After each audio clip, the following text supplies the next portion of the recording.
प्रदेश में विधानसभा चुनाव को लेकर भाजपा और कांग्रेस के स्टार प्रचारकों की सूची जारी। कार्यवाहक मुख्यमंत्री नायब सिंह सैनी ने डीडी न्यूज से विशेष बातचीत में कहा, प्रधानमंत्री नरेंद्र मोदी कल कुरुक्षेत्र में विशाल जनसभा को करेंगे संबोधित। 5 अक्टूबर को होने वाले विधानसभा चुनाव के लिए प्रदेश की सभी 90 सीटों पर 1561 प्रत्याशियों ने भरे नामांकन पत्र। आज हुई नामांकन पत्रों की जांच। भिवानी विधानसभा में सबसे अधिक व नांगल चौधरी में सबसे कम उम्मीदवारों ने किया नामांकन।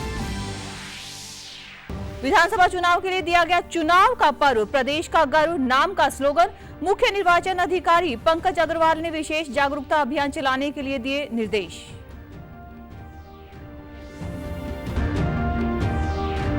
और दिल्ली के मुख्यमंत्री अरविंद केजरीवाल को कथित आबकारी नीति घोटाले की सीबीआई से जुड़े भ्रष्टाचार के मामले में सुप्रीम कोर्ट ने दी सशर्त जमानत। नमस्कार, मैं हूं पायल। अब समाचार विस्तार से। विधानसभा चुनाव की घोषणा के बाद राजनीतिक सरगर्मियां तेज हो गई हैं। आइए एक नजर डाल लेते हैं प्रदेश में हो रही चुनावी हलचलों पर।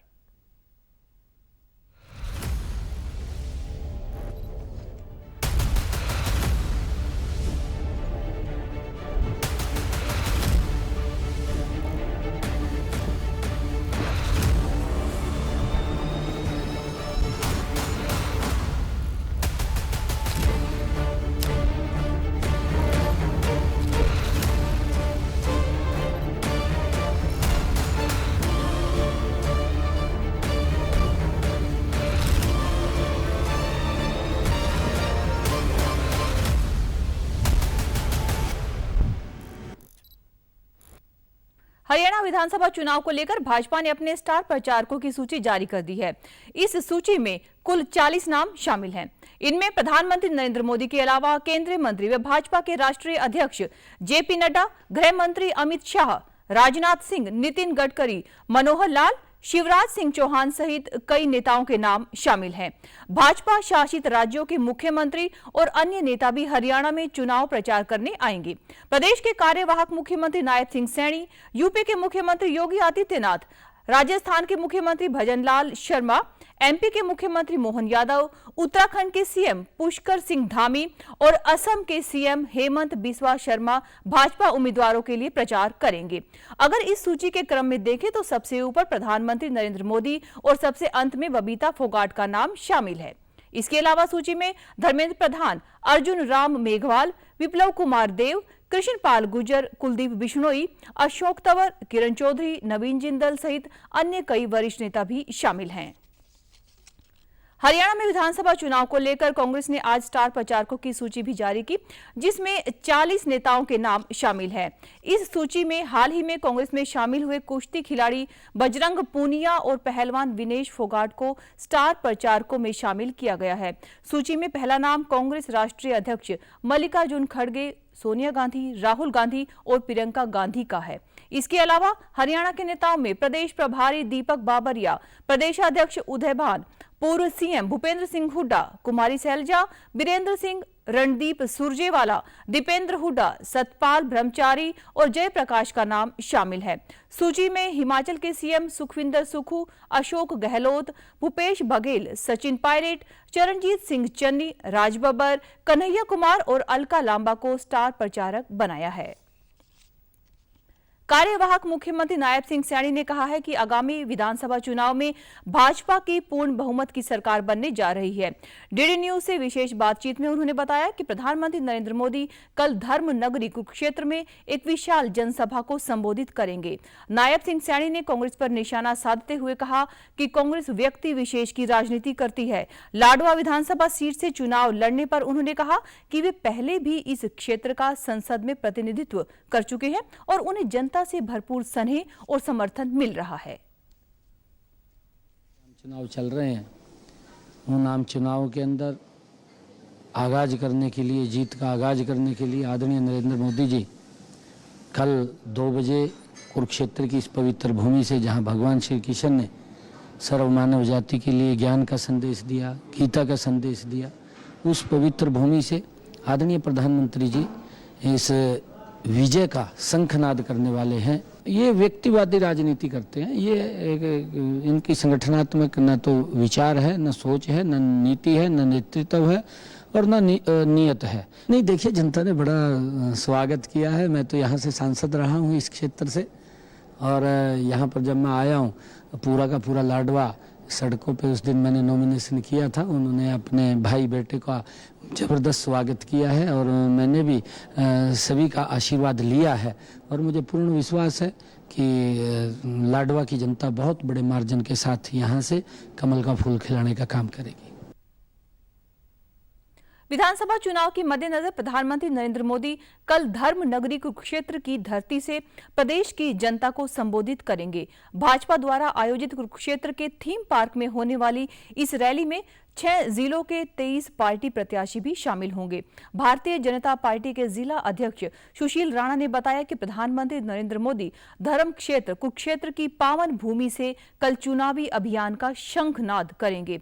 वहीं भाजपा के जिला मीडिया प्रभारी शैलेश वत्स ने बताया कि प्रधानमंत्री करीब 2 बजे थीम पार्क में पहुंचेंगे। नरेंद्र मोदी जी कल थीम पार्क में 2 बजे पहुंच रहे हैं और लोगों में इतना उत्साह, उनको सुनने के लिए काफी फोन आ रहे हैं कि किस समय प्रोग्राम है, किस स्थान पर प्रोग्राम है। इतना उत्साह है, उनको सभी को बता दिया गया, उनके लिए व्यवस्था कर दी है। जिनको वाहन की आवश्यकता थी उनको वाहन की व्यवस्था कर दिया है और यहाँ पर सभी खाने की व्यवस्था, क्या पीने की, पानी पीने की व्यवस्था भी हर ब्लॉक में कर दिया, अच्छी व्यवस्था कर दी है। और सभी आपके माध्यम से भी मैं सभी लोगों को अपील करता हूँ कि थीम पार्क में कल और समय 2 बजे सभी पहुंचे मोदी जी। कल मोदी जी को सुनने के लिए 6 जिलों के लोग यहाँ पर आ रहे हैं और इसमें 23 विधानसभा हैं और 23 विधानसभा के जो प्रत्याशी हैं वो भी मोदी जी के साथ मंच पर उपस्थित रहेंगे।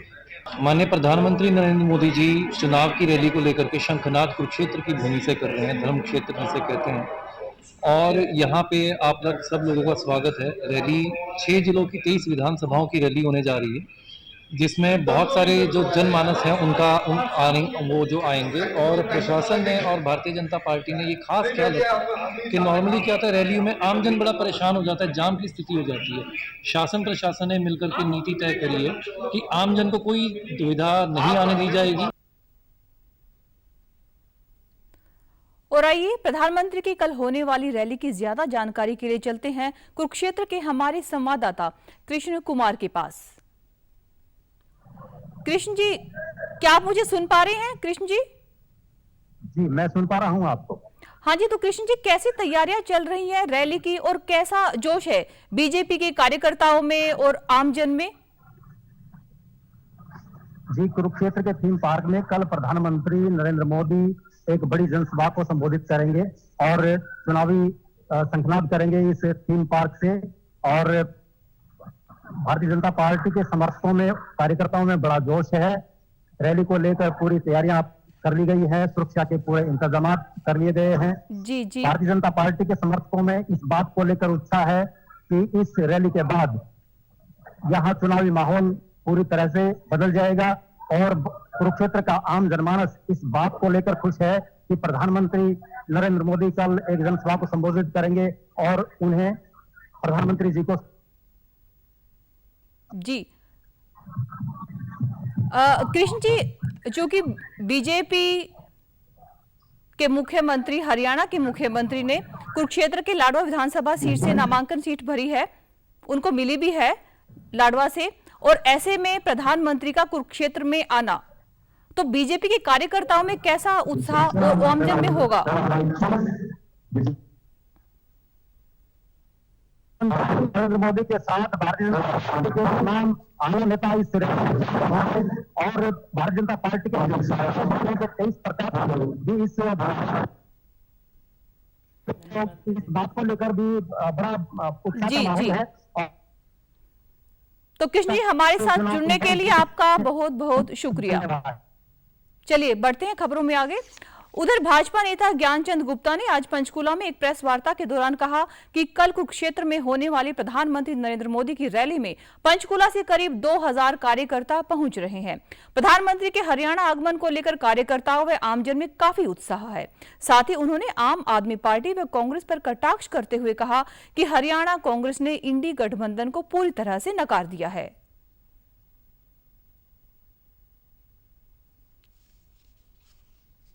आदरणीय नरेंद्र मोदी बहुत भव्य स्वागत की घोषणा की है उस रैली के अंदर पंचकुला से भी बड़ी भारी संख्या के अंदर कार्यकर्ता भाग लेने वाले लगभग 2000 कार्यकर्ता यहाँ से क्षेत्र के 3 पार्क में रैली आयोजित हो रही है। हरियाणा प्रदेश के अंदर तीसरी बार सरकार बने उसका आगाज कब होने जा रहा है। हरियाणा के मुख्य निर्वाचन अधिकारी पंकज अग्रवाल ने बताया कि 5 अक्टूबर को हरियाणा विधानसभा की सभी 90 सीटों पर होने वाले आम चुनाव के लिए 1561 प्रत्याशियों ने 1747 नामांकन पत्र भरे, जिनकी आज समीक्षा की गई। उन्होंने बताया कि 8 अक्टूबर को चुनाव की मतगणना होगी और परिणाम भी उसी दिन घोषित कर दिए जाएंगे। जिन उम्मीदवारों ने चुनाव लड़ने के लिए नामांकन भरा है, वे उम्मीदवार 16 सितंबर 2024 तक अपना नामांकन वापस ले सकते हैं। उसके बाद प्रदेश के 90 विधानसभा क्षेत्रों से लड़ने वाले उम्मीदवारों की फाइनल सूची जारी कर दी जाएगी और उसी दिन संबंधित रिटर्निंग अधिकारी द्वारा चुनाव चिन्ह भी आवंटित किया जाएगा। उन्होंने बताया कि हरियाणा विधानसभा आम चुनाव 2014 में 1351 उम्मीदवारों ने चुनाव लड़ा था, जबकि 2019 के विधानसभा चुनाव में यह संख्या 961 उम्मीदवारों की थी। हरियाणा जनचेतना पार्टी के अध्यक्ष पूर्व केंद्रीय मंत्री विनोद शर्मा ने हरियाणा की राजनीति में हलचल पैदा कर दी है। कल अंबाला में एक प्रेस वार्ता के दौरान उन्होंने पूरे हरियाणा में भाजपा को समर्थन देने का ऐलान करते हुए कहा कि जहां भी जनचेतना पार्टी के कार्यकर्ता हैं, वे भाजपा का समर्थन कर उनके प्रत्याशियों को जिताएंगे। उन्होंने कहा कि IMT अंबाला शहर में बनाया जाना था, लेकिन कांग्रेस की गलत नीतियों और राजनीति के कारण इसे ठंडे बस्ते में डाल दिया गया। ये फैसला लिया गया है कि पूरे हरियाणा में हरियाणा जनचेतना पार्टी भारतीय जनता पार्टी के उम्मीदवारों की मदद करेगी और जहां भी हमारे कार्यकर्ता है वो उनके उम्मीदवार के लिए प्रचार करेंगे। कांग्रेस के उम्मीदवारों को विरोध करेंगे क्योंकि अंबाला में जो IMT लग रही थी उसमें इन्हीं लोगों का विरोध था, जिसकी वजह से IMT लग नहीं सकी। यूनानिमसली फैसला किया गया है कि हम इन सब लोगों का जिन्होंने विरोध किया था और पार्टी का अंबाला के और आसपास के क्षेत्र के लोगों के बच्चों का रोजगार जो था नहीं मिल सका, वो वंचित रहे। वहीं अंबाला शहर से भाजपा प्रत्याशी व पूर्व मंत्री असीम गोयल ने हरियाणा जनचेतना पार्टी द्वारा भाजपा को समर्थन दिए जाने का स्वागत करते हुए कहा कि इससे भाजपा को और भी अधिक मजबूती मिलेगी। इसके अलावा उन्होंने अंबाला में कांग्रेस में अंदरूनी कलह पर प्रतिक्रिया देते हुए कहा कि कांग्रेस के नेता सिर्फ व्यक्ति विशेष की राजनीति करते हैं। कांग्रेस ने दबाव में अपने उम्मीदवारों की सूची जारी की है कि उनके सभी कार्यकर्ता जहां जहां भी भारतीय जनता पार्टी के लोग चुनाव लड़ रहे हैं, जहां जहां उनकी शाखाएं हैं, तो सबको जो है उन्होंने समर्थन दिया। निस्संदेह जो है बड़ी ताकत इससे मिलेगी। कांग्रेस दबाव के अंदर थी और वो दबाव उनका स्पष्ट रूप से नजर भी आया। जिस तरह लिस्ट आई उसके बाद से उनके कई लोगों ने जो है पर्चे भरे हैं, तो मैं इस बारे में ज्यादा नहीं कहना चाहता, उनका इंटरनल मैटर है, लेकिन कांग्रेस स्पष्ट रूप से दबाव में है। ये इनके लिए कोई रीति नीति नहीं है, ना ये पार्टी को मानते हैं, ये व्यक्ति विशेष की राजनीति करते हैं, तो इससे ज्यादा मैं कुछ नहीं कह पाऊंगा। भाजपा से विधानसभा चुनाव में टिकट नहीं मिलने से नाराज चल रहे पूर्व मंत्री कर्णदेव कंबोज ने आज नई दिल्ली में कांग्रेस की सदस्यता ग्रहण कर ली। कांग्रेस कार्यालय में पूर्व मुख्यमंत्री भूपेंद्र सिंह हुड्डा ने उन्हें कांग्रेस में शामिल करवाया। उनके साथ जींद से भाजपा नेता बलविंदर धीमान, रादौर से विपिन, गुरुग्राम से आप नेता मुकेश डागर अपने समर्थकों के साथ कांग्रेस में शामिल हुए। कांग्रेस में शामिल होने के बाद कर्णदेव कांबोज ने कहा कि भाजपा में जो लोग राजनीति में सेवा करने के लिए आए थे, वे उससे अब किनारा करने लगे हैं। विधानसभा चुनाव में कांग्रेस पूर्ण बहुमत के साथ सरकार बनाएगी। वहीं कांग्रेस नेता भूपेंद्र सिंह हुड्डा ने सभी नेताओं का स्वागत करते हुए कहा कि पार्टी में उन्हें पूरा मान सम्मान दिया जाएगा। जो अच्छे लोग हैं, जो राजनीति को एक सेवा का अवसर मानते हैं, ऐसे लोग आज भारतीय जनता पार्टी से किनारा कर रहे हैं। और मैंने भी ये निर्णय लिया, जब सब साथियों ने कहा कि हमें जिस पार्टी में सम्मान नहीं, मुझे अच्छा लगता अगर भारतीय जनता पार्टी गद्दार को टिकट न दे करके पार्टी के साथ जो है ना कुठाराघात करने वाले को टिकट न दे करके किसी और कार्यकर्ता को एडजस्ट करती तो मुझे कोई ऐतराज नहीं होता। कंबोज साहब ने साथियों जो फैसला लिया है वो ठीक समय पे ठीक फैसला लिया। आज समय आपके फैसले से हरियाणा के जो खुशहाली बढ़ेगी, क्योंकि पिछले 10 साल में कांग्रेस कहां से कहां हरियाणा पहुंच गया। जो प्रदेश बहुत आगे था वो आज बेरोजगारी में नंबर 1 हो गया। ये आपको विश्वास दिलाता हूं सभी साथियों को कि जो आप आए हो जिस विश्वास के साथ आपको पार्टी में उचित मान सम्मान और स्थान मिलेगा। कांबोज, इंद्री और रादौर हलके से चुनाव लड़ने की तैयारी कर रहे थे, लेकिन भाजपा ने उन्हें टिकट नहीं दिया। इससे नाराज होकर कर्णदेव ने 8 दिन पहले ही भाजपा की सदस्यता और सभी पदों से इस्तीफा दे दिया था। हरियाणा के मुख्य निर्वाचन अधिकारी पंकज अग्रवाल ने बताया कि 5 अक्टूबर को विधानसभा चुनाव के लिए मुख्य निर्वाचन अधिकारी कार्यालय ने चुनाव का पर्व प्रदेश का गर्व नाम का स्लोगन दिया है। इस पर्व में अधिक से अधिक मतदान हो, इसलिए जिला निर्वाचन अधिकारियों व अतिरिक्त उपायुक्तों को स्वीप गतिविधियों के माध्यम से मतदाताओं को वोट डालने के लिए जागरूक करने के लिए विशेष अभियान चलाया जाएगा। उन्होंने कहा कि प्रदेश में मतदान प्रतिशत पिछले चुनाव की तुलना में अधिक हो, इसके लिए मतदाताओं को प्रेरित करना होगा। जिला निर्वाचन अधिकारी को भी किसी प्रतिष्ठित व्यक्ति जैसे कि खिलाड़ी, अभिनेता या अन्य समाज सेवी को चुनाव आइकॉन बनाना चाहिए, बशर्ते कि वह किसी राजनीतिक दल से जुड़ा ना हो। उन्होंने बताया कि मतदान करने के लिए मतदाताओं को, खासकर युवा मतदाता व जो पहली बार मतदान करेंगे, उनको सोशल मीडिया के माध्यम से अधिक जागरूक करें ताकि उनको अपने वोट की अहमियत का पता चल सके। जब मतदान करने का संदेश लोगों तक पहुंचेगा तभी हरियाणा मुख्य निर्वाचन कार्यालय का लक्ष्य "हमारा वोट हमारी शान, हरियाणा करेगा मतदान" सफल हो सकेगा। उन्होंने कहा कि स्वीप गतिविधियां सोशल मीडिया व मीडिया के अलावा दूरदर्शन, आकाशवाणी, सूचना जनसंपर्क एवं भाषा विभाग के सहयोग से भी आगे बढ़ाई जा सकती हैं। यमुनानगर जिले में सीआईए स्टाफ ने 33 किलो 900 ग्राम की चरस बरामद की है। सीआईए स्टाफ के इंस्पेक्टर यादविंदर सिंह ने बताया कि उन्हें सूचना मिली थी कि ट्रेन के माध्यम से चरस की खेप आ रही है, जिसको लेकर टीम का गठन किया गया और 4 लोगों को गिरफ्तार भी किया गया। उन्होंने बताया कि गिरफ्तार किए गए लोगों में 3 नाबालिग लड़कियां शामिल हैं, जिनका इस्तेमाल चरस तस्करी में किया जाता था। तस्करी में गिरफ्तार होने वाले आरोपी बिहार के मोतिहारी के रहने वाले बताए जा रहे हैं। इस चरस की कीमत बाजार में करीब 1 करोड़ बताई जा रही है। हमारी टीम को एक सूचना मिली थी कल रात को कि ट्रेन के माध्यम से अपने जिले में एक चरस की बहुत बड़ी खेप आ रही है, जिसके तहत एक टीम गठन किया गया सब इंस्पेक्टर धर्मपाल जी के अंदर, तो जिसने इन 4 लोगों को गिरफ्तार किया, जिसमें से एक जेंट्स था राजवाली और 3 माइनर लड़कियां उसमें जो यूज़ की जा रही थी उनके द्वारा, वो उनको काबू किया गया। उसके बाद इसमें एफआईआर दर्ज की गई और ये टोटल 33 किलो 900 ग्राम चरस ये पकड़ी गई है, जिसमें ये लगभग ये जो बिहार के मोतिहारी जिले के दिल्ली के मुख्यमंत्री अरविंद केजरीवाल को कथित आबकारी नीति घोटाले से जुड़े भ्रष्टाचार के मामले में सुप्रीम कोर्ट ने जमानत दे दी है। सीबीआई ने अरविंद केजरीवाल को 26 जून को गिरफ्तार किया था और उन्हें ईडी केस में सुप्रीम कोर्ट से पहले ही जमानत मिल चुकी है। अपने फैसले में सुप्रीम कोर्ट ने कहा कि ईडी मामले में जमानत को लेकर दी गई शर्तें सीबीआई मामले में भी लागू होंगी। इस दौरान केजरीवाल अपने केस को लेकर कोई टिप्पणी नहीं करेंगे और न ही बतौर सीएम दफ्तर जा सकते हैं। वे किसी फाइल पर भी साइन नहीं करेंगे। सुप्रीम कोर्ट ने उनकी निजी आजादी पर कोई रोक नहीं लगाई है। वे हरियाणा में चुनाव प्रचार कर पाएंगे।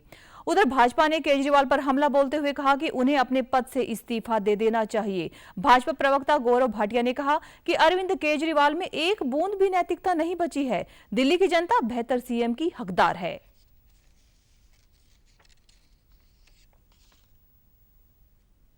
इस आदेश के आने के बाद सबसे पहले जो अहम है, अति आवश्यक है, दिल्ली की जनता की आवाज जो भारतीय जनता पार्टी उठाती रही है, अरविंद केजरीवाल को तुरंत चाहिए कि वो अपने पद से इस्तीफा दे दे, लेकिन बेशरम अरविंद केजरीवाल ऐसा करेंगे नहीं, क्योंकि अरविंद केजरीवाल में एक बूंद नैतिकता नहीं बची है। जो अरविंद केजरीवाल सिरसा जिले में स्वीप कार्यक्रम के तहत मतदाताओं को जागरूक करने के लिए गांव नेजाडेला के सरकारी स्कूल में विद्यार्थियों ने जागरूकता रैली निकाली। इस अवसर पर छात्र छात्राओं और अध्यापकों को मतदान की शपथ भी दिलवाई। खर्च पर्यवेक्षक विजय सिंह ने बताया कि विभिन्न कार्यक्रमों से मतदाताओं को मतदान करने के लिए प्रेरित किया जा रहा है। इससे मतदान प्रतिशत में बढ़ोतरी आएगी। लगता है कि 5 अक्टूबर के दिन जो जिला प्रशासन ने सारी मेहनत की है उसका हमें नतीजा दिखेगा और पूरे हरियाणा में मेरा ऐसा विश्वास है कि हाईएस्ट वोटर टर्नआउट है वो हमें यहाँ सिरसा से मिलेगा। इसके अलावा मैं सिरसा के सभी नागरिकों से, युवाओं से, बुजुर्गों से, माताओं से, बहनों से ये अपील करना चाहूँगा कि 5 अक्टूबर के दिन वो बढ़ चढ़कर वोटिंग प्रोसेस में हिस्सा लें, लोकतंत्र में भागीदार बने और अपने आने वाले भविष्य को लोकतंत्र के माध्यम से उज्जवल बनाएं। इस अवसर पर sweep master trainer Naresh Kumar ने बताया कि सिरसा जिले में 100% मतदान के लिए सिरसा का अभिमान जरूर करें मतदान का नारा दिया गया है। हर घर से मतदाताओं को बूथ तक लाना ही उनका उद्देश्य है। मतदान के लक्ष्य को लेकर एक रैली का आयोजन किया है, जिसका मेन मकसद है बच्चों के द्वारा घर घर तक हमारा संदेश पहुंचाना। 5 अक्टूबर तक अधिक से अधिक मतदान का प्रतिशत को बढ़ाना। इस रैली के माध्यम से पूरे गांव में बच्चे जाएंगे और घर घर जाकर अपने पेरेंट्स को ये मोटिवेट करेंगे और हर आमजन को ये प्रेरित करेंगे कि आने वाले 5 अक्टूबर को अधिक से वोट डालें। इस पर का हमारा नारा है, सिरसा का अभिमान अवश्य करें मतदान। इस मौके पर विद्यार्थियों ने बताया कि ज्यादा से ज्यादा मतदान हो, इसलिए मतदाताओं को घर घर जाकर जागरूक किया जा रहा है। वोट मतदान पे रैली निकाल रहे हैं। सभी को मतदान करना चाहिए बिना किसी लालच के। लोगों को मतदान के लिए जागरूक करने के लिए हम रैली निकाल रहे हैं। लोगों को बिना किसी लालच के मतदान अवश्य करना चाहिए। जब हम भी 18 वर्ष के होंगे, हम भी एक ऐसी सरकार चुनेंगे जो सभी वर्ग का भला करे। पलवल के उपायुक्त डॉक्टर हरीश कुमार वशिष्ठ ने जिला सचिवालय में अधिकारियों एवं कर्मचारियों को अपने मत का प्रयोग करने के लिए प्रेरित करने के उद्देश्य से स्वीप गतिविधियों की शपथ दिलाई। उपायुक्त डॉक्टर हरीश कुमार वशिष्ठ ने कहा कि संविधान में प्रत्येक नागरिक को वोट करने का अधिकार दिया गया है। लोकतंत्र के निर्माण में प्रत्येक व्यक्ति की भूमिका होती है। सभी को वोट डालने के अधिकार के महत्व को समझना चाहिए। आगामी 5 अक्टूबर को होने वाले विधानसभा चुनाव में अधिकारियों और कर्मचारियों को वोट के अधिकार का प्रयोग करना चाहिए और आसपास के लोगों को भी जागरूक करना चाहिए। लोकतंत्र की बात करते हैं, लोकतंत्र की जो डेफिनेशन है वो ये है कि यह लोगों के लिए और लोगों द्वारा किया जाने वाला शासन होता है। लोगों का जो रोल है इसमें वो मोस्ट इम्पोर्टेंट रोल है कि हमें मतदान का अधिकार मिला है और ये अक्रॉस यानी जेंडर, कास्ट, सेक्स, रिलीजन ये सबको के आधार ना मानते हुए हर वयस्क को मिला है, हर व्यक्ति को ये मतदान का अधिकार है। तो हमें इस अधिकार की इम्पोर्टेंस को समझना चाहिए और हमें खुद और अपने आसपास के सभी लोगों को मतदान के लिए प्रेरित करना है। ज़्यादा से ज़्यादा लोगों को स्वीप एक्टिविटीज़ के बारे में बताइए, मतदान की इम्पोर्टेंस के बारे में बताइए। स्वीप गतिविधियों के नोडल अधिकारी एवं अतिरिक्त उपायुक्त अखिल पिलानी ने बताया कि शपथ कार्यक्रम में सभी विभागों के अधिकारियों व कर्मचारियों ने भाग लिया। आगामी विधानसभा चुनाव में मतदान प्रतिशत बढ़ाने के लिए लगातार स्वीप गतिविधियों के तहत जागरूक कार्यक्रम आयोजित करवाए जा रहे हैं। उन्होंने लोगों से अपील करते हुए कहा कि सभी अपने मत का प्रयोग करें और अन्य को भी जागरूक करें। कार्य है कि हम खुद भी वोट डालें और दूसरों को भी प्रेरित करें। हमारा जो वोटिंग परसेंटेज है हमारे स्टेट का, हमारे जिले का, उसको सुधार करें। ये हमारा राइट भी है और हमारी ड्यूटी भी है। प्रधानमंत्री नरेंद्र मोदी ने पेरिस पैरालंपिक में शानदार प्रदर्शन करने वाले भारतीय खिलाड़ियों से मुलाकात की। प्रधानमंत्री ने इस मौके पर खिलाड़ियों को उनकी सफलता के लिए बधाई दी। वहीं खिलाड़ियों ने भी प्रधानमंत्री को इस मौके पर खास उपहार दिए। पैरालंपिक खिलाड़ियों के साथ बातचीत में प्रधानमंत्री ने कहा कि वह चाहते हैं कि समाज में दिव्यांगों के प्रति देखने का दृष्टिकोण बदले। आज जरूरत है दिव्यांगों को सम्मान के भाव से देखने की, न कि दया के भाव से। प्रधानमंत्री ने कहा कि आज पैरा एथलीट समाज के मन को बदलने का काम कर रहे हैं। वे मेडल ही नहीं ला रहे बल्कि माहौल बदलने का काम भी कर रहे हैं।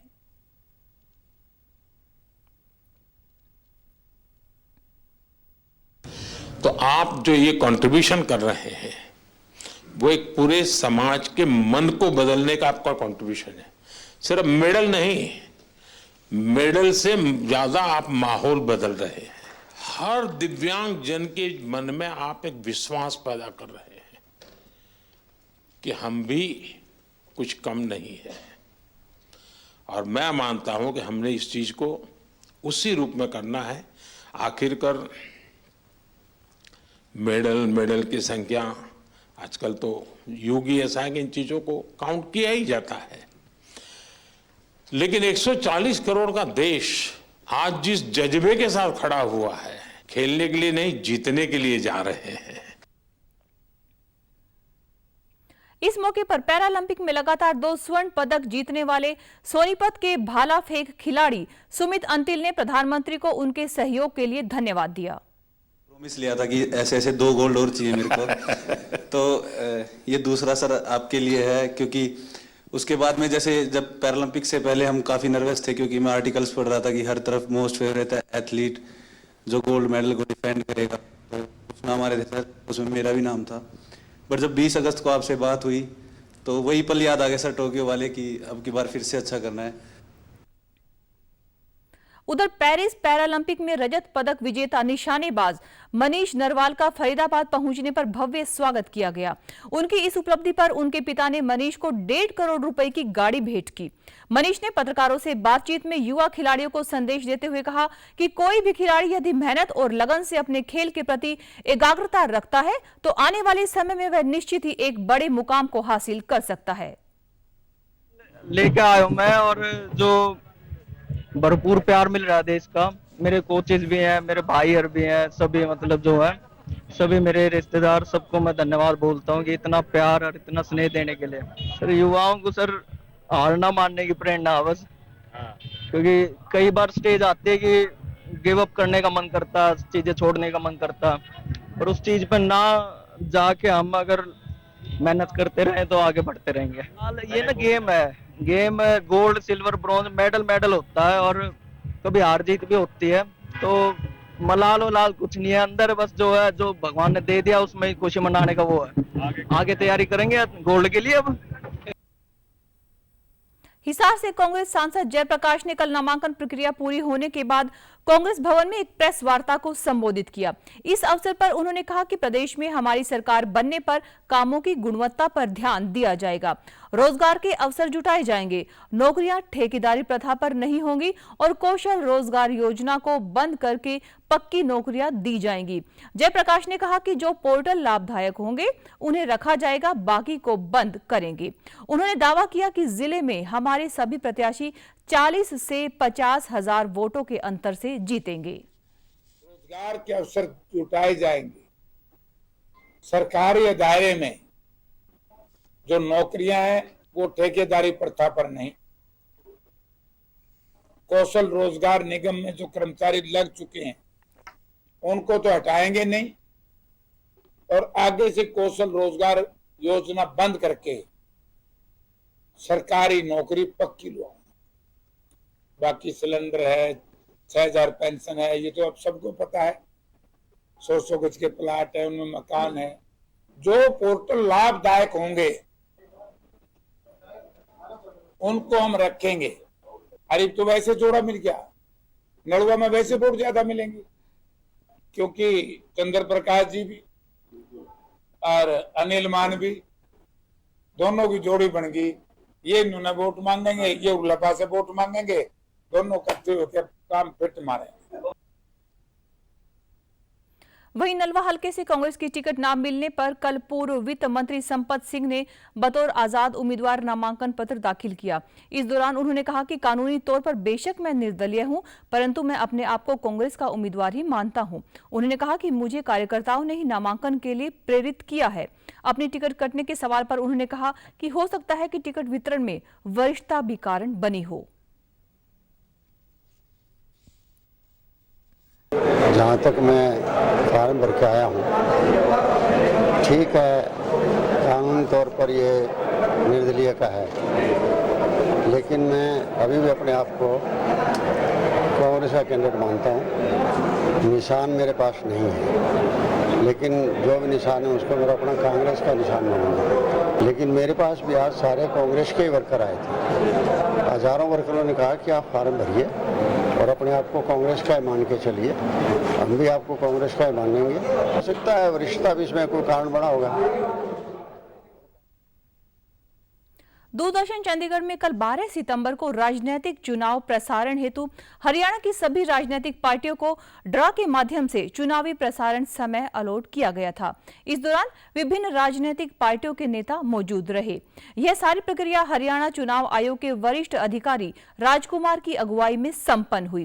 प्रदेश की पार्टियों को अलॉट किए गए स्लॉट का प्रसारण डीडी हरियाणा पर 25 सितंबर से शुरू होगा। सभी दलों के नेताओं ने अलॉट किए गए समय पर सहमति जताई। इस अवसर पर दूरदर्शन के कार्यक्रम प्रमुख उमेश कश्यप ने सभी पार्टियों के नेताओं का धन्यवाद किया। समाचारों में आज के लिए बस इतना ही। नमस्कार।